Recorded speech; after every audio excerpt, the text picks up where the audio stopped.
Não consigo ler arquivo Word, PDF ou em russo. Ok, Beatriz? Tudo bem? Tá? Por algum motivo, o meu computador não lê o arquivo Word. Eu não quero nem saber por quê. Dane-se. Não quero mexer nisso. Tá? Ô, Juliana, por favor, você, Isabela, se qualquer coisa me interrompa, o Fábio deve aparecer, o Fábio está viajando. A gente deve aparecer, se ele aparecer, você me avisa para eu poder deixá-lo entrar na sala, tudo bem? Muito bem, então vamos lá. Eu quero falar hoje, algum tipo de letra é isso, que são os polinômios estáveis. Ok? Vou definir o que é um polinômio estável e vou fazer o caso trivial quando o polinômio é de grau 1. Não consigo ler. Vou deixar como exercício o caso trivial quando o polinômio é de grau 2. E vou fazer o caso não trivial quando o polinômio é de grau 3. Isso se estende para grau qualquer. A máxima extensão para grau qualquer não é trivial. Está longe de ser trivial. Ok? Então, qualquer dúvida, proteste. Eu vou definir daqui a pouco o que é o polinômio estável, mas eu quero dizer onde é que a gente usa isso com frequência. Tá? Não interessa se você nunca estudou equações diferenciais, em particular equações diferenciais lineares. É onde a gente usa esse negócio. Tá? Vamos lá? Nunca sei direito aqui, né?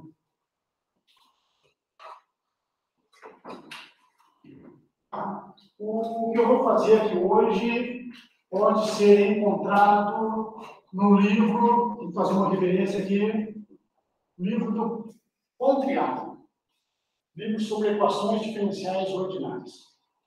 Pontryagin, um matemático da escola russa, que nasceu no século passado.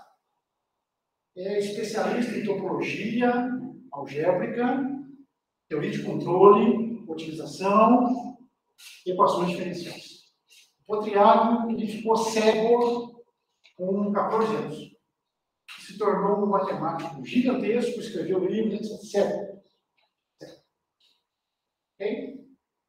Então, alguma restrição que eventualmente a gente tenha, muitas vezes a gente entende como impedimento, não é impedimento. Mais do que o Pontryagin, eu louvo a mãe do Pontryagin, que é quem educou o filho. Como é que ela ensinou matemática para ele? Eu não tenho a menor ideia. Ela lia os textos, ela não sabia matemática. Então, A contido em B, 3. Conjunto A contido no conjunto B, ela não sabia o que era contido. Então, ela lia A, C, D. E o sujeito processava aquilo de alguma maneira e inferia alguma coisa.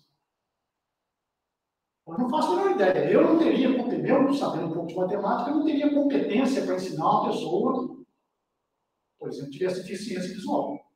Agora, uma pessoa leiga ensinar uma pessoa que tem deficiência visual, isso é fantástico. Sugiro ler a história desse ensino. E da mãe. Ok? Fantástico. Fantástico. A Escola Brasileira de Equações Diferenciais tem uma interseção muito grande com ele. O professor Maurício Peixoto fez um grande trabalho. O professor Maurício Peixoto foi o primeiro matemático brasileiro de projeção internacional e fez uma extensão do trabalho do Pontryagin. No plano, o Maurício Peixoto fez para a superfície. Ok? Então, e conheceu o Pontryagin pessoalmente. Então, a gente tem uma interseção com ele, no certo sentido. Bom, vamos lá. Então, esse livro tem na biblioteca, tem por aí, né? O pessoal está colocando a referência porque o teorema principal eu tirei de lá. Embora a demonstração que eu vou fazer é um pouco diferente. Mas é lá que está a referência. Muito bem, então vamos lá. Sempre que eu falar de matrizes aqui, são matrizes quadradas de ordem n com entradas reais. Eu vou dizer que uma matriz quadrada de ordem n é hiperbólica quando eu calculo seus autovalores, todos eles, e todos eles têm partes reais diferentes de zero. Então, se for real, é não nulo, e se for complexo, ele tem parte real diferente de zero. Ele não pode ser mais ou menos I alguma coisa. Tem que ter A diferente de zero, mais ou menos I alguma coisa. Ok? Então, uma matriz é hiperbólica se os seus autovalores têm pares reais diferentes. Essa definição. Tá? E esse teorema que eu vou colocar aqui é essencial no estudo das equações diferenciais ordinárias lineares. Você pega uma equação diferencial ordinária linear, A é uma matriz N por N, hiperbólica. Se ela é hiperbólica, eu vou denotar por X asterisco a origem do Rn, vetor nulo. Tá? Se os autovalores de A têm partes reais negativas, lembrando que A é hiperbólica, os autovalores têm partes reais diferentes dela. Se eles todos têm partes reais negativas, esse equilíbrio aqui, dessa equação diferencial, é assintoticamente estático. Mais do que isso, é globalmente assintoticamente estático. Toda solução de qualquer problema de valor inicial, quando t vai para infinito, t é a variável que eu estou derivando aqui, variável independente, a solução vai tender para a origem. Isso é fenomenal nas aplicações. Ok? Então, basta que ela seja hiperbólica e tenha todos os autovalores com partes reais negativas. Se ela tiver um autovalor com parte real positiva, o equilíbrio é instável. Significa dizer que existe uma vizinhançazinha dele, existe uma condição inicial, cuja solução escapa. Vai para longe. Ou seja, para as matrizes hiperbólicas que definem equações diferenciais ordinárias lineares, saber se os autovalores têm partes reais negativas é extremamente importante para garantir a estabilidade do seu ponto de equilíbrio. Ok? Então, só para dizer que esse objeto é importante. E para as não lineares, você pega um campo de vetores, você pega uma equação diferencial definida por esse campo de vetores, em Rn, tá? Nós vamos dizer que um ponto de equilíbrio, que é um ponto que anula o meu campo de vetores, se não souber o que é isso, não tem problema. Tá? Eu vou dizer que esse ponto de equilíbrio é hiperbólico se a matriz jacobiana do campo calculada nele, é uma matriz N por N, se a matriz for hiperbólica. Matriz hiperbólica eu sei que eu acabei de definir. Os autovalores têm partes reais diferentes de zero. Então, o ponto de equilíbrio herda esse nome quando a matriz jacobiana do meu campo calculado nele é hiperbólica. Ok? Tá? E a matriz jacobiana está aqui. Basta conhecer as componentes do campo e tomar as derivadas parciais sobre eles. Não quero entrar em detalhes. Ok? Mas você me dá um campo, me dá um ponto de equilíbrio e eu construo a matriz jacobiana. É uma matriz N por N, com entradas reais. Calcula os autovalores. Se os autovalores têm partes reais negativas, a matriz é hiperbólica, então eu digo que o equilíbrio é hiperbólico.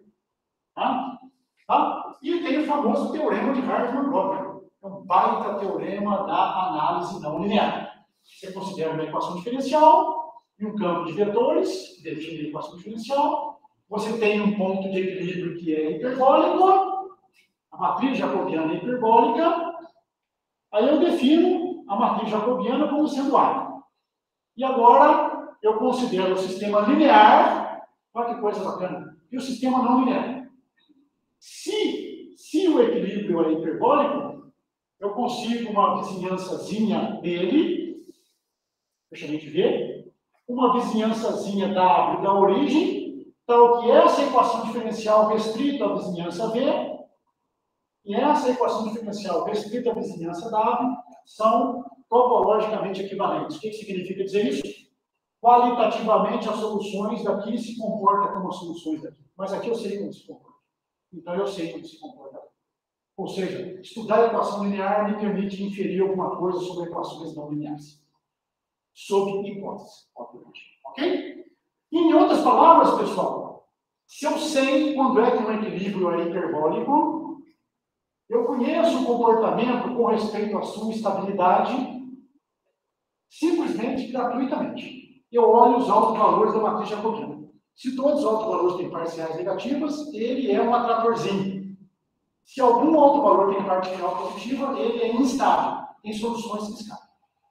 Isso é para dar importância de saber os sinais das partes reais dos autovalores. Ok? Aqui, um resumo, para ver se eu falei. Então, eu quero fazer o seguinte. Tudo isso é para dar uma ideia de onde é que se aplica isso. Tá? O que nós vamos discutir.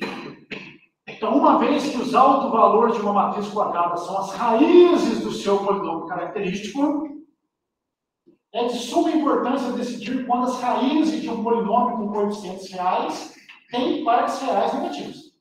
Ok? Então, você tem um polinômio com coeficientes reais. Pensa que esse polinômio é um polinômio característico de alguma matriz. Você quer saber se os autovalores têm partes reais negativas, isso significa dizer que você quer saber se as raízes do polinômio têm partes reais negativas. Então, qual é o problema? Juliana e Isabela, tudo bem? Sim, professor. Então, qual é o problema? Dado um polinômio, que é o que nós queremos estudar esse semestre, com coeficientes reais, como saber se as suas raízes, todas elas, tá, pessoal? Todas, têm partes reais negativas. Esse é o problema. Porque quando esse polinômio for um polinômio característico, as raízes dele são os autovalores, então os autovalores terão partes reais negativas. Ok? Se for um problema aplicado de GDO, eu teria estabilidade. Essa é a ideia. Ok? Então nós vamos definir, nós vamos dizer que um polinômio, olha que coisa interessante, matemática tem muito disso, né? Se aplica lá na IDO para decidir estabilidade de um equilíbrio. E agora pega esse nome e traz para o polinômio. Nós vamos dizer que um polinômio é estável, a definição, sem somente ser, todas as suas raízes têm partes reais negativas. Ok? Então, esse problema que eu coloquei aqui é o problema de caracterização de polinômios estáveis. Ok? Os polinômios estáveis têm todas as raízes com partes reais negativas. Você pode tirar isso aqui e pergunta: dado um polinômio, como saber se ele é estável? Ok? Juliana, Isabela, por favor. Ok? Vamos lá. Ok. Muito bem. Se uma das raízes do polinômio tiver parte real não negativa, ou zero, ou positiva, eu vou dizer que o polinômio é não estável, por definição. Ok? Então, polinômio estável, todas as suas raízes, contadas aí as multiplicidades, têm partes reais negativas.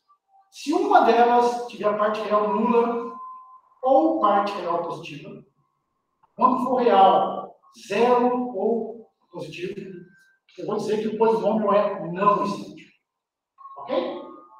Tá claro? Vamos lá. O que nós vamos apresentar aqui é devido, na literatura, ao chamado teorema de Rutherford-Lewis. O Alvo já deve ter conversado com isso em teoria de controle. Ok? São usuais por aqui. Tá? Mas um problema, o seminário que tivemos recentemente aqui do Lucas, aqui no seminário de terça-feira, o Lucas se deparou com um problema de estudar critérios para ter um polinômio estável quando os coeficientes são complexos.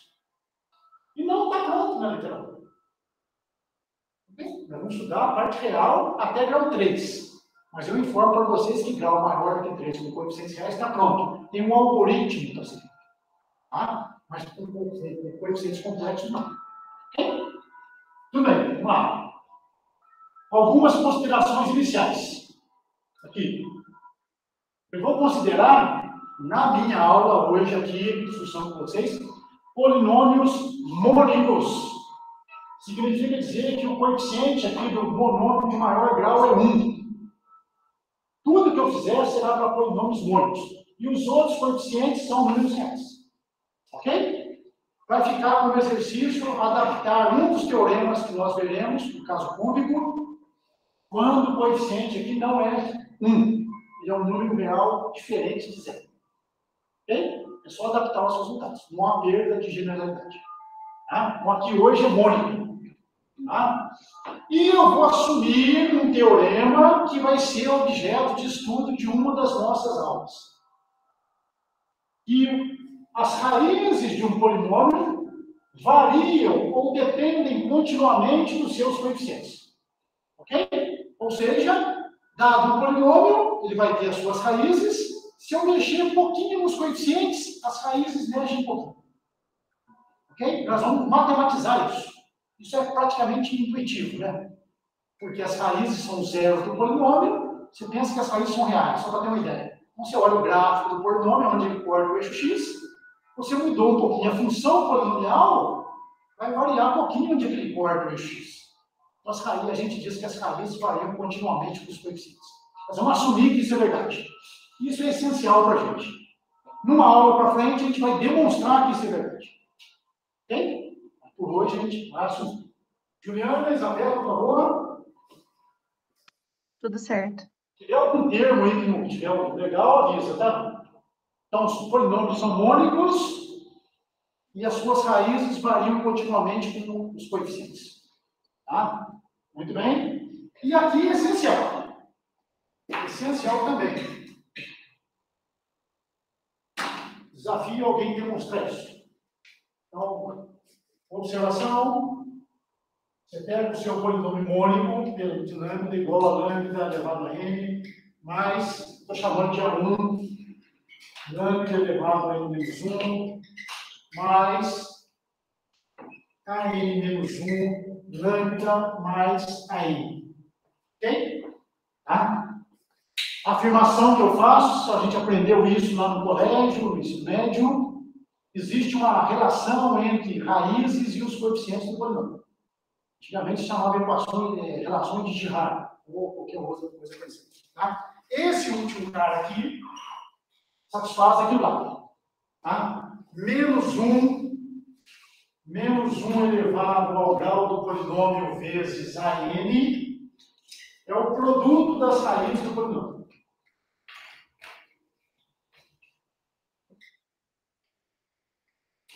Ok? Tá claro? Então, recorde que o produto das raízes do polinômio é dado por menos 1 elevado ao grau que multiplica o termo independente. Se você não recorda disso, vai lá no seu livro que você estudou, que tem isso. Tá? Tudo bem?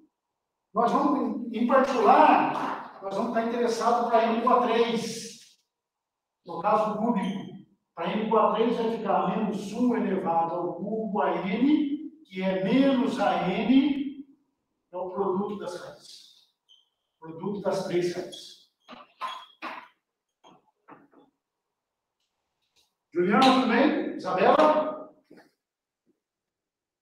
Ok? Tudo bem. Tudo bem? Vamos assumir isso também. Vamos lá.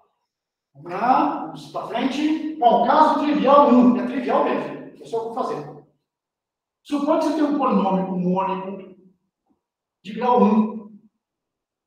Ok? Então ele é lambda mais alguma coisa.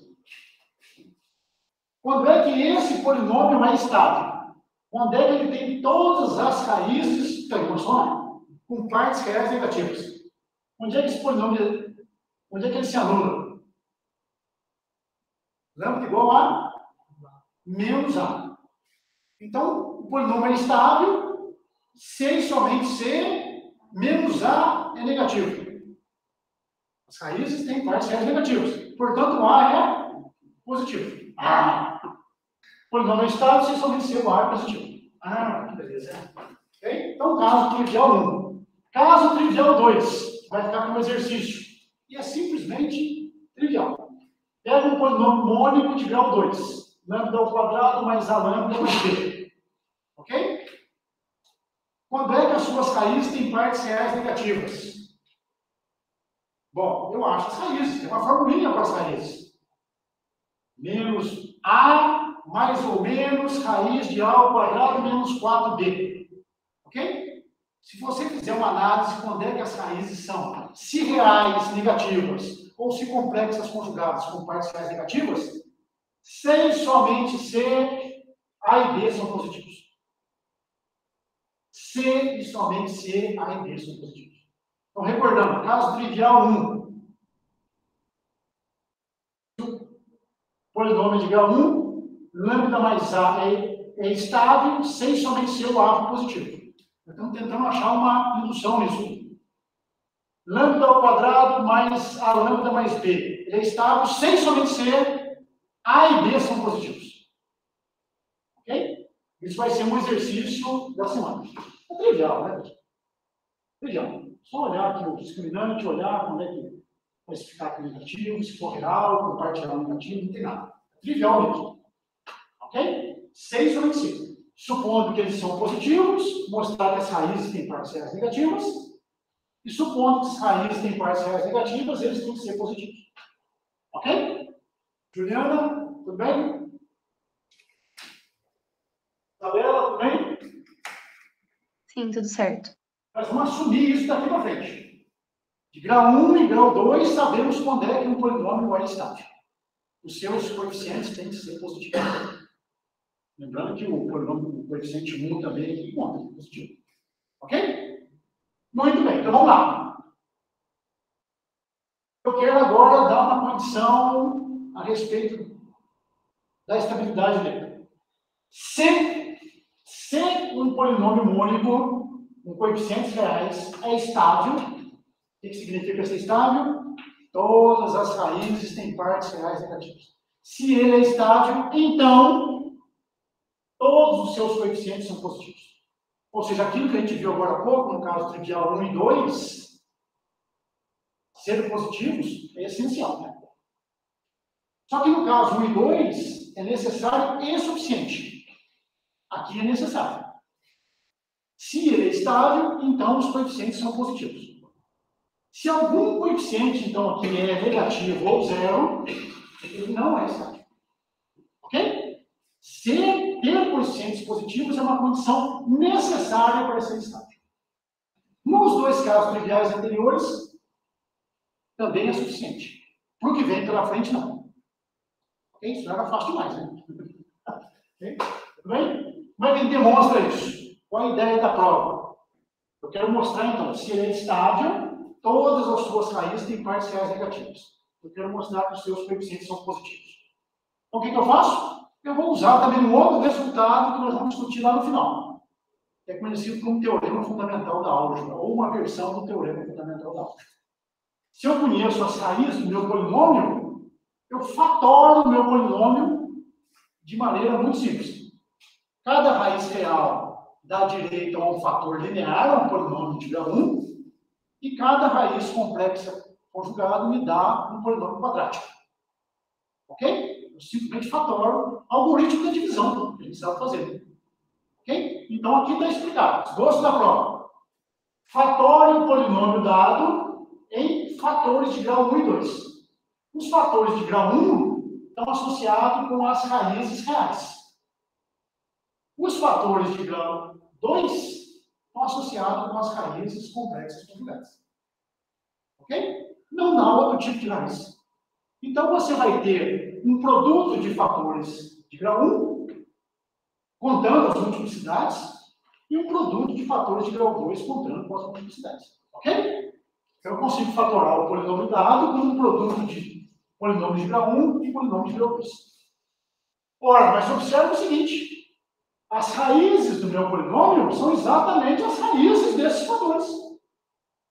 Mas as raízes do polinômio são todos com partes reais negativas. Então, esses aqui têm raízes negativas e esses têm raízes com partes reais negativas. Então, portanto, eles são eles próprios estáveis. Volta nos casos triviais 1 e 2. Se eles são estáveis, todos os seus coeficientes são números positivos. Então, cada fator C aqui, um para cada raiz real, é positivo, e cada fator aqui A e B é positivo. Ora, mas qual a relação dos coeficientes desse polinômio com os coeficientes desses polinômios? Os de cima são produtos e somas desses caras. Né? Mas são produtos e somas de números positivos, eles são positivos. Então, os coeficientes de P são todos positivos. Ok? Tá? Está escrito aqui. Como P é estável, cada um dos polinômios acima, aqui, cada um deles é estável. Usa a caracterização dos casos triviais 1 e 2, todos os coeficientes são positivos. Então, os coeficientes A, B, C em cada um daqueles fatores são positivos. Como os coeficientes de P são obtidos por produtos e soma dos coeficientes positivos, eles são positivos. E tá bom. Ok? Claro? Então, se você tem um polinômio estável, todos os seus coeficientes são positivos. Então, ter coeficientes positivos é uma condição necessária para ser estável. Nos casos triviais 1 e 2 são suficientes. Ok? Vamos lá.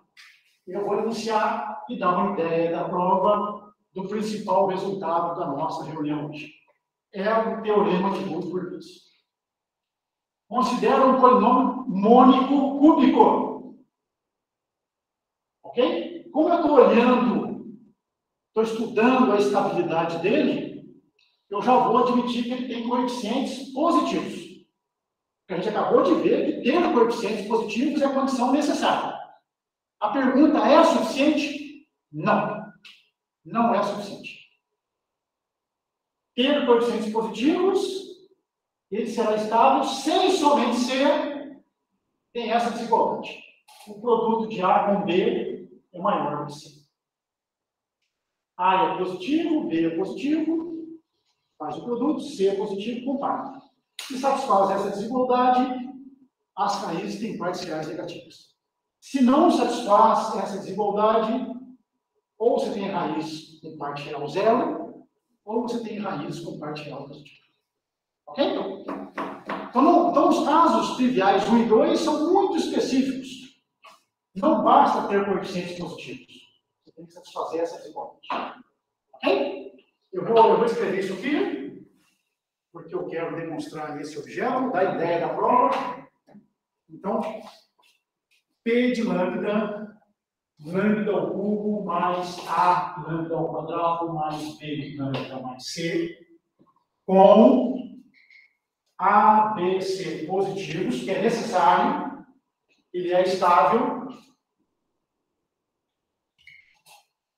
C e só C, A, B é maior que C. Eu chamei isso aqui de 1 e chamei isso aqui de 2. Juliana, tudo bem? Pensa esse resultado, Juliana? Ok. Então, sugiro quando ver, prestar atenção nele, porque isso é um resultado importante. Álvaro, já viu isso? Isabela, já viu isso? Não, professor. Muito bem. Vamos lá. Então, observe, pessoal, que dado um polinômio mônico cúbico, eu simplesmente olho os sinais dos coeficientes. São positivos? São. E tem chance de ser estático. Pego o coeficiente do termo quadrático, pego o coeficiente do termo de grau 1, faço o produto e comparo com o termo independente. Se for maior, ele é estável. Não sei calcular as raízes, mas eu sei que ela tem parciais negativos. Se deu menor ou igual, não é estável. Ok? Bem? Vamos lá. Como é que demonstramos isso? É uma tetéia. Esse triângulo não era. Vamos lá. Eu vou enunciar primeiro uma proposição que eu devia chamar de lema, porque vai auxiliar na demonstração disso. Ok? É o mesmo polinômio, tá? E eu vou caracterizar, tem coeficientes positivos, igual aqui, e eu vou caracterizar quando é que ele tem um par de raízes complexas conjugadas. Lembrar que um polinômio cúbico sempre tem uma raiz real. Guarda essa raiz real. Sobram duas. Quando é que essas duas são complexas conjugadas com partes reais igual a zero? Ou seja, são da forma mais ou menos I ômega zero com ômega zero diferente de zero. Sem somente ser, vale a igualdade aqui em 2. Ok? Então eu vou enunciar isso aqui também. Então, vou trazer para cá. Então, 1 tem um par de raízes complexas conjugadas com parte real nula, se e somente se AB igual a C. Ok? Tudo bem? Então eu olho, tem coeficientes positivos, tem, calculo A, B e comparo com C. Deu igual, ele vai ter um par de raízes complexas com parte real. Ok? E se ele tem um par de raízes complexas com parte real nula, o AB é igual a C. Ok? Vamos lá? Como é que demonstramos isso? É simples. Primeira coisa, eu vou escrever o polinômio 1, que vai aqui, aqui é o mesmo polinômio, de uma maneira conveniente. Essa é a maneira conveniente. Meu polinômio está aqui. Lambda ao cubo, mais A lambda ao quadrado, mais B lambda mais C. Eu vou escrever dessa maneira conveniente. Faz o produto aqui. Lambda ao cubo, aqui. Depois vai dar lambda B, aqui. A lambda ao quadrado aqui. Depois, AB cancela com menos AB, sobrou C. Então, o que está do lado direito é igual ao que está do lado esquerdo. É só uma maneira conveniente. Ok? Para os fins da prova do que está em vermelho aqui. Tá? Então, vamos lá. Suponha que eu tenho um par de raízes complexas conjugadas com parte real zero. Eu pego uma delas. Se ela é a raiz do polinômio, quando eu aplicar P nesse número complexo, tem que dar zero. Então, vou fazer isso. Tá? Eu quero mostrar que o AB é igual a C. Afirmação. Esse objeto aqui tem que ser zero. Ou seja, o ômega, que é a parte imaginária da minha raiz, ao quadrado tem que ser igual a B. Ou menos ômega mais B tem que ser zero. Por que é verdade? Suponha que não é zero. Suponha que esse negócio não é zero. Tá? Eu substituo P de I ômega é raiz, então tem que ser zero. Então, agora aqui, lambda é a minha raiz, é o I ômega, mais A. Aqui, lambda ao quadrado, esse cara ao quadrado é menos ômega ao quadrado, certo? Vai ficar I ao quadrado, que é menos 1, então fica menos ômega ao quadrado, mais B, menos AB, mais C. Se esse cara não é zero, isso não é zero. Portanto, esse número complexo aqui, não real, não é zero. Quando eu somar qualquer coisa real, não pode ser zero. Certo? Contradição, né? Porque o I ômega é raiz. Por um lado ele é zero, e por outro lado ele é diferencial. Então não pode acontecer. Então esse sujeito aqui tem que ser nulo. Portanto, a afirmação tem que ser verdadeira. Ok? Onde esse ômega ao quadrado aqui é esse cara aqui. Você supõe que você tem uma raiz complexa. Se tem uma raiz complexa, então o quadrado da parte imaginária, a soma aqui, né? O quadrado da parte imaginária tem que ser B. B lá do polinômio. É o que estamos dizendo aqui. Tá? Bom, acabou com isso, né? Porque eu uso a afirmação 1. Eu escrevo, então, de novo aqui. E ômega raiz tem que ser zero. Substituo aqui, esse cara é zero, então anulo essa parte, então ficou menos BA mais C. Mas isso tem que ser zero. Então, BA tem que ser igual a C. Ok? Olha lá. Ali. Esse cara é zero, então anula isso tudo. Então ficou menos B, menos AB mais C, tem que ser zero, portanto, C tem que ser igual a B. Ou seja, se eu tenho uma raiz complexa, com parte real zero, essa igualdade tem que ser satisfeita. Certo? Uma parte foi. Raiz complexa, com parte real nula, tem que satisfazer isso. Agora, se satisfaz isso, tem que mostrar que tem uma raiz com parte complexa, com parte real nula. E, então, parte 2, suponha que o AB é igual a C. Eu quero mostrar que existem raízes complexas conjugadas com parte real zero. Vamos lá. Muito bem.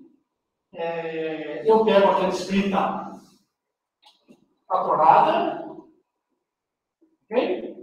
Em cima, só copia ela aqui, tá? Lambda mais A, lambda ao quadrado mais B e esse cara. Mas esse cara, por hipótese, é zero. O AB menos C, aqui, ou C menos AB é zero, porque o AB é igual a C. Essa parte cancela, Então, meu polinômio se fatora, um fator linear mais um fator quadrático. Com A positivo e B positivo. Mas então aqui, uma raiz do meu polinômio é uma raiz desse polinômio. Então, P ao quadrado é igual a menos B, negativo, e acabou. Eu tenho um par de raízes complexas conjugadas. Um par de real zero. Ok? Aqui, as raízes são da forma, uma aqui que é menos A, que não me interessa, e a outra é mais ou menos I raiz de B. Portanto, se o AB é igual a C, eu tenho um par de raízes complexas conjugadas com par de real zero. Então, demonstrado aqui o vermelho. Isso é essencial. Juliana, tá claro? Isabela, por favor? Tá sim. Então vamos pisar no acelerador todo a tempo. Prova do teorema. Ok? Então o que nós queremos mostrar? Um polinômio mônico cúbico com coeficientes positivos, porque é necessário que ele tenha coeficientes positivos para ser estável. Ele será estável sem somente ser várias vezes. Tá? Vamos lá. Então tem duas coisas, né? Eu vou supor que ele é estável e mostrar que vale 2, depois supor que 2 vale e concluir que ele é estável. Tá? Então, assim, P é estável sem somente ser AB é maior que C. Então, vou fazer duas partes. A primeira parte, eu vou supor que ele é estável e quero concluir isso. Mas eu vou fazer isso pela contrapositiva. P implica em quê? A contrapositiva, que é equivalente a ela logicamente, é não Q implica em não P. Então, eu vou mostrar isso aqui. Negar isso é dizer que o AB é menor ou igual que C. E daí eu quero mostrar que ele não é estável. O que ele não é estável? Ele tem pelo menos uma raiz que não tem parte real negativa. Ou é zero ou é positivo. Ok? Essa é a estratégia. Se eu consigo mostrar isso, eu mostro isso, que é uma parte que a gente quer. Então vamos lá. Vamos pegar AB menor ou igual que C como hipótese e mostrar que o polinômio não é estável. Eu vou separar em duas partes. Quando é que um produto de AB é menor ou igual que C? Ou ele é igual, ou ele é menor. Eu vou separar em duas partes. Ok? Então, eu vou separar quando é que ele é igual e quando é que ele é menor. Então, vamos pegar quando é que ele é igual. Bom, se ele for igual, a proposição diz que eu tenho um par de raízes complexas conjugadas com parte real zero. Portanto, o polinômio não é estável. Que é o que a gente quer mostrar. Pela contrapositiva, se eu pego igual aqui, eu quero mostrar que ele não é estável. Eu uso a proposiçãozinha anterior, o vermelho aqui. Se o AB é igual a C, ele tem um par de raízes complexas conjugadas com parte real zero. Portanto, tem uma raiz com parte real zero. Opa! Pronto. Aqui? Então, essa parte já foi. Vamos pegar essa. Aqui tem um truque fantástico. Tá? Então, vamos lá. Considere essa aqui. Eu quero mostrar que o polinômio não é estável. E tem pelo menos uma raiz com parte real que não é negativa. Tá? Então, considere AB menor que C. Ok? Agora você vai fazer o seguinte. Eu vou variar continuamente o AB, mantendo ambos positivos e sem violar a desigualdade. Ou seja, você tem um A e um B e um C. Você faz um produto de AB menor que C. Aí eu vou pegar o A e o B e vou mexer neles, sempre positivos, e sem violar a desigualdade. De modo que eles tendam para zero. Isso é sempre possível. Vou fazer o A ir para zero por valores positivos, o B ir para zero por valores positivos. Em todo passo do meu processo de limite, não viola essa desigualdade. Claro? Tudo bem? Muito bem. Durante esse processo, a propriedade de ser estável ou não ser estável não irá se alterar. Por quê? Por quê? Por que em cada eu mexo um pouquinho no A, no B, faço eles ir para zero com valores positivos? Por que não altera a propriedade de estabilidade do polinômio?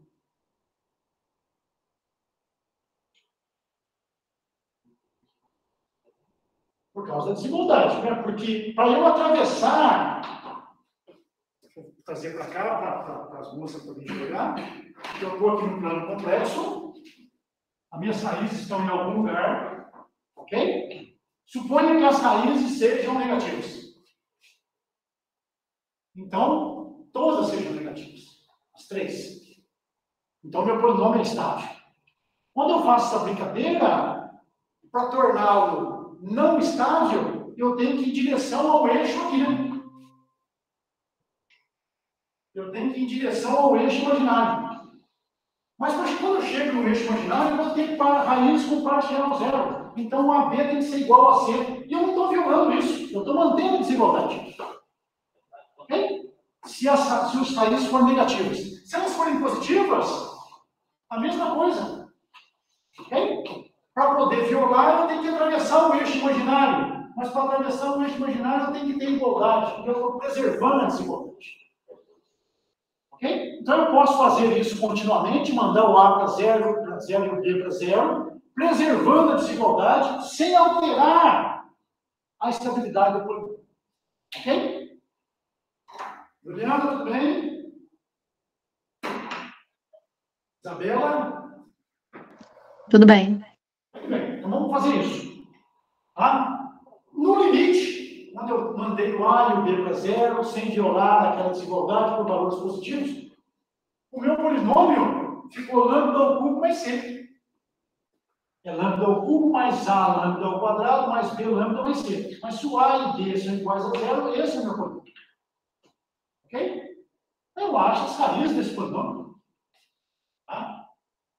Ok? E uma raiz é fácil, as outras duas também são fáceis. Eu tenho duas raízes aqui, que são números complexos, dessa forma, com parciais positivas aqui, ó.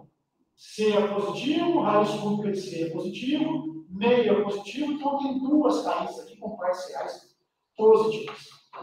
Ok? Tudo bem? Basta verificar. Substitui lá no polinômio, você mostra que isso é raiz.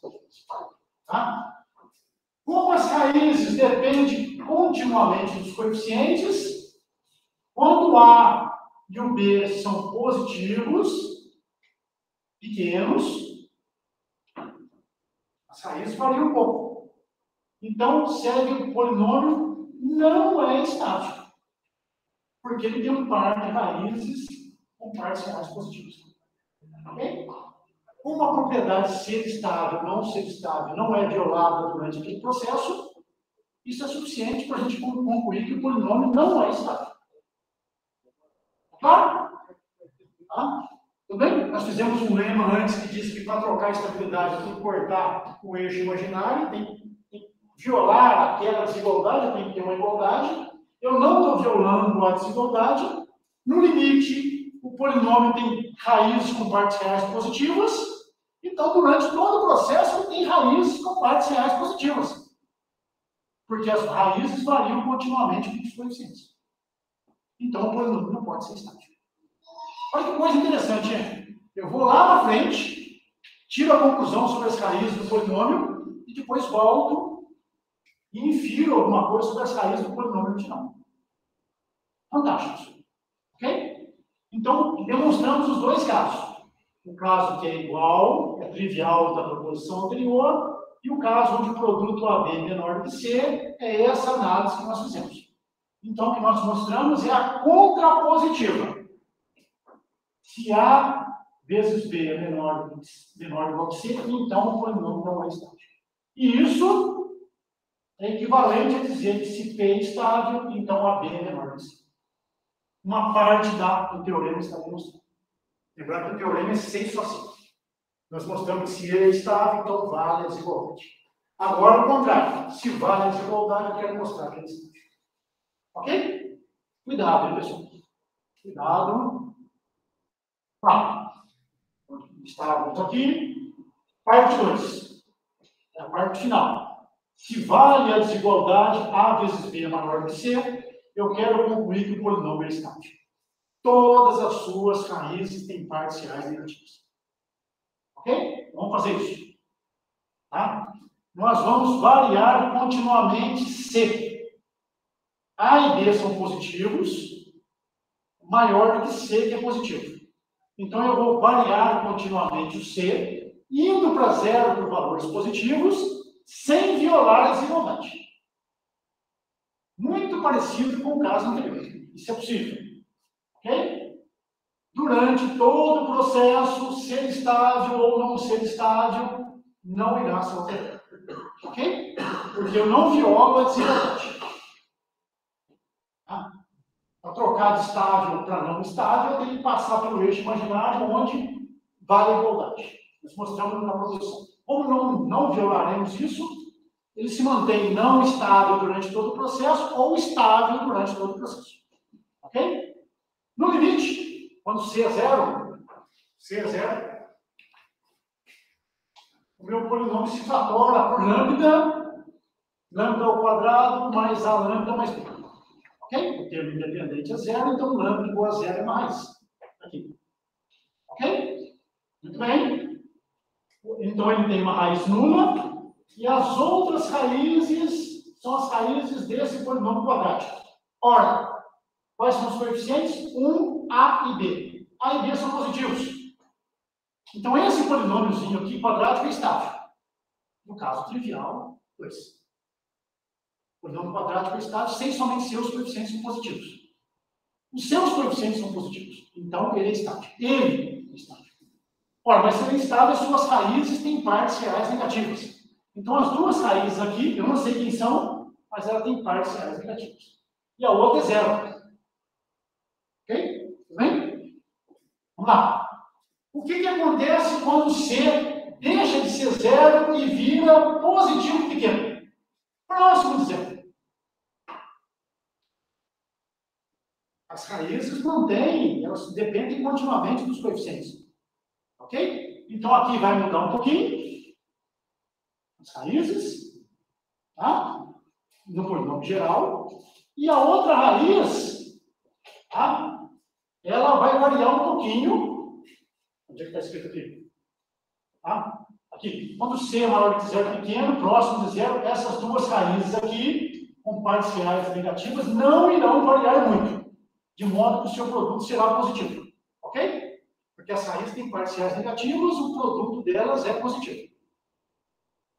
Ok? O produto delas é o B. É menos 1 ao quadrado vezes o termo independente. Menos 1 ao quadrado vai dar 1 vezes o termo independente. O produto das duas raízes é B, que é positivo. Ok? Tá claro? Bom, vamos lá. Agora, já a raiz nula, que tem quando C é zero, irá assumir um pequeno valor positivo ou negativo. Lembrar que eu tenho um par de raízes aqui, sobrou uma única raiz aqui, essa raiz será real. Ela será positiva ou negativa. Lembrar que quando C é diferente de zero, o zero aqui, né, para lambda igual a zero, não é raiz. Então, ela será real positiva ou negativa. Ok? Tá claro? Muito bem. O produto das três raízes, menos 1 ao cubo vezes o AN. No caso nosso, o termo independente, tá? O termo o polinômio, não aqui. Menos 1 elevado ao cubo vezes C. Ok? Então, o produto das três raízes é menos 1 elevado ao cubo vezes C, ou seja, menos C. Então, o produto das três é menos C, que é negativo, porque o C é positivo. Então, eu tenho duas raízes cujo produto é positivo, e quando eu faço o produto das três, dá negativo. Então, essa raiz, qual é o sinal dela? Negativo. Então, eu tenho uma raiz que, quando C era zero, quando C ficou pequenininho, ela tem uma raiz negativa. Mas as outras duas já tinham partes reais negativas. Então, as três têm partes reais negativas. Então, para C pequeno, o polinômio é estável. Mas como as raízes, como aquele processo de levar o C para zero não alterou a estabilidade do polinômio, o polinômio original tem três raízes com partes reais negativas. Está claro isso? Voltando aqui. Tá? Eu faço C igual a zero. Cadê? Cadê? Aqui. Aqui. Tá? Eu vario o C, mando ele para zero, sem violar, por valores positivos, sem violar a desigualdade. Então, eu não violo ser estável ou não ser estável. Tá? Quando C é zero, uma raiz é nula e as outras duas têm partes reais negativas, porque esse polinômio é estável, porque os seus coeficientes são positivos. Tá? Quando eu volto com C positivo, pequeno, essas duas raízes podem mexer um pouquinho, mas continuam com partes reais negativas. E a que era zero passou a ser positiva ou negativa? Eu não sei. Okay? Mas eu sei que o produto é menos C. Okay? Mas como o produto das duas anteriores era positivo, para ser negativo, então a terceira é negativa. Então a terceira é negativa e as outras duas têm partes reais negativas. Portanto, para ser pequeno, as três têm partes reais negativas. Eu faço o C que ele estava antes, isso não viola a estabilidade, portanto, o original tem três raízes com partes reais negativas. Tá? Aqui, como as raízes dependem continuamente dos coeficientes, o polinômio para ser positivo serve para o polinômio estável. Terminando a prova do teorema. Ok? Tá claro? Lá, Isabela, tudo bem? Sim, professor. Juliana? Tudo bem? Ana? Tá claro o que nós estamos fazendo? Sim ou não? Por quê? Álvaro, eu acho pouco provável que isso seja trivial. Tem que fazer, você tem que se convencer de que esse negócio funciona. Tá? Por que eu posso mandar na primeira etapa o A e o B para zero, preservando que o AB é menor que o C? Por que na outra etapa eu posso mandar o C para zero, preservando que o A vezes B é maior que o C? E que esse processo, mantendo essa desigualdade, é possível e não interfiro na troca da estabilidade do polinômio. Tudo isso é baseado nessa proposição. Ok? E para eu trocar de polinômio estável para não estável, eu tenho que passar pelo eixo imaginário. E para passar pelo eixo imaginário, tem que valer a igualdade. Eu estou preservando as desigualdades. Então, eu estou sempre à direita ou sempre à esquerda do eixo imaginário. No caso limite, eu estou à esquerda. Então, durante todo o processo, eu estou à esquerda. É isso que é a síntese de tudo que a gente fez. Tá? Não tem como eu estar na esquerda, no caso limite, preservando as desigualdades e pular para o lado direito. Porque para pular, eu tenho que passar pelo eixo imaginário. E eu só passo quando vale a igualdade AB igual a C. Ok? E isso que me garante que no final é suficiente para concluir sobre o original. Ok? Que eu vou voltar para os coeficientes sem cruzar o eixo imaginário. Então, se eu estou do lado esquerdo no limite, eu estou do lado esquerdo em toda a etapa do processo. Se eu estou do lado direito, eu fico do lado direito. Mas eu concluo que em ambos os casos, no limite, eu estou do lado esquerdo. Então, durante toda a etapa de deformar esses coeficientes, eu permaneço do lado esquerdo do eixo imaginário. Fantástico isso. Mas é essencial que a gente domine esse resultado. Tá? Ok? Ana, bem? Rafaela, Marcos, Juan, Beatriz, João, Pedro, Mateus, alguma observação, alguma coisa? Então, o que tem de essencial aqui? Tem isso aqui. Que a gente admite que seja verdadeiro. Porque função polinomial é uma função contínua. Então, se eu vario um pouco os coeficientes, os seus zeros, né, pensa nos zeros reais, onde importa o eixo varia um pouquinho. Isso é verdade. Esse é um teorema, mas a gente vai ter que enunciar e demonstrar isso. E não é gratuito a prova. Luiz, você analisando as raízes, aquela forma geral de raiz cúbica, Isso. não gera nada daquilo? Gera, mas ela é tão complicada que a análise é mais difícil do que fazer assim. Ah, entendi. O Mateus falou, existe uma escrita em termos de raízes, né, de radicais, né, das raízes de um polinômio cúbico em função dos seus coeficientes. Mas a escrita é tão suja e é difícil a gente analisar lá, em termos dos coeficientes, decidir se elas têm partes reais negativas ou não. Então, essa é uma maneira alternativa. E também dá a possibilidade, mas se eu tiver um polinômio mônico quádrico, quíntico, existem 6, somente 6. Mas aí já não é mais uma única expressão. Você tem uma tabelinha e você faz umas continhas e que você dá condições necessárias e suficientes para qualquer grau para que ele seja estável. Ok? Tudo bem? Bom, o nosso horário terminou. Isabela, obrigado. Juliana, obrigado. Tá? Obrigado. Eu que agradeço, professor. Obrigado por vocês terem vindo. Boa noite. Manter direito os exercícios para a gente não ter problema no final.